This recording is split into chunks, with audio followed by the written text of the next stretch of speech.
मैं आपके सामने बहुजन समाज पार्टी से संबंधित एक बहुत ही बड़ी खबर लेकर आया हूं। बहुजन समाज पार्टी का आदरणीय बहन कुमारी मायावती ने अपने एक्स ट्विटर हैंडल पर कल बोला कि देश का संविधान कोई दिखावटी चीज़ नहीं बल्कि इसको दिल से अंगीकरण करके उनके अनुरूप व्यवहार करना भी जरूरी है। खासकर भारतीय संविधान सर्वजन हिताय व सर्वजन सुखाय के मानवाधिकार व कल्याणकारी उद्देश्य को लेकर है ताकि यहाँ जात पात मुक्त समता मूलक समाज की स्थापना हो व देश महान बने।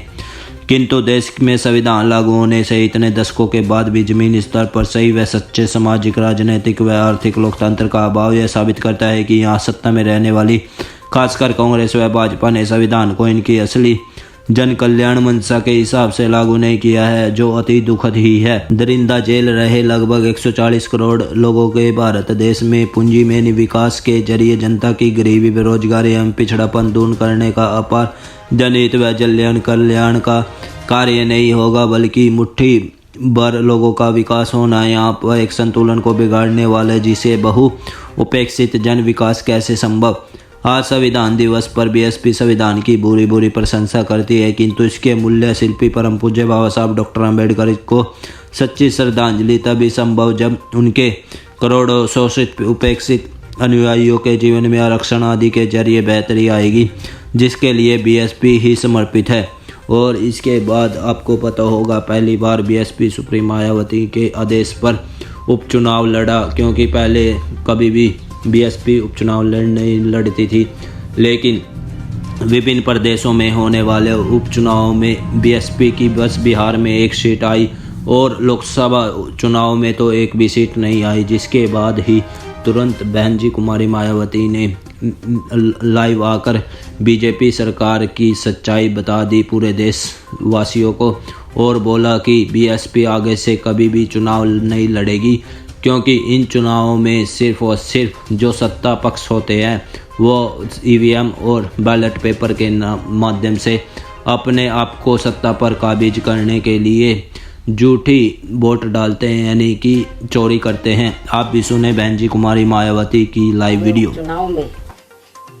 इस बार जो वोट पड़े हैं और उसके बाद जो कल नतीजे आए हैं तो उसको लेकर अब ये आम चर्चा है। मैं खुद नहीं कह रही हूँ, ये लोगों में आम चर्चा है कि पहले देश में बैलेट पेपर के जरिए चुनाव जीतने के लिए सत्ता का दुरुपयोग करके फर्जी वोट डाले जाते थे और अब तो ईवीएम के जरिए भी ये कार्य किया जा रहा है, जो लोकतंत्र के लिए बड़े दुख व चिंता की बात है। इतना ही नहीं बल्कि देश में लोकसभा व राज्यों में विधानसभा चुनाव के साथ साथ खासकर उपचुनावों में तो अब ये कार्य काफी खुलकर किया जा रहा है और ये सब हमें हाल ही में हुए यूपी के उपचुनाव में काफी कुछ देखने के लिए मिला है। और इस बार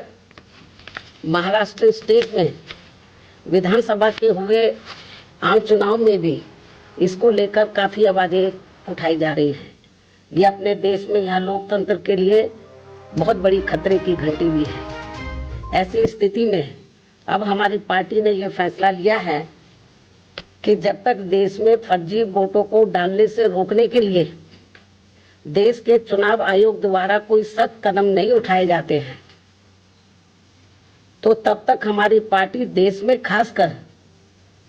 अब कोई भी उपचुनाव नहीं लड़ेगी। मैं उपचुनाव की बात कर रही हूँ, बाई इलेक्शन की। तो तब तक हमारी पार्टी देश में खासकर अब कोई भी उपचुनाव नहीं लड़ेगी,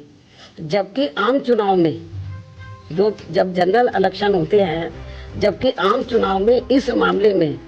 थोड़ा बचाव जरूर हो जाता है, क्योंकि इनका अर्थात सरकारी मशीनरी का सत्ता परिवर्तन के डर की वजह से जब जनरल इलेक्शन होता है, जो पार्टी पावर में होती है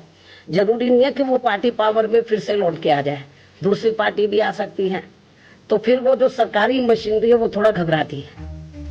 जबकि आम चुनाव में इस मामले में थोड़ा बचाव जरूर हो जाता है, क्योंकि इनका अर्थात सरकारी मशीनरी का सत्ता परिवर्तन के डर की वजह से आम चुनाव में इनका जनता पर कोई ज्यादा दबाव या डर आदि नहीं होता।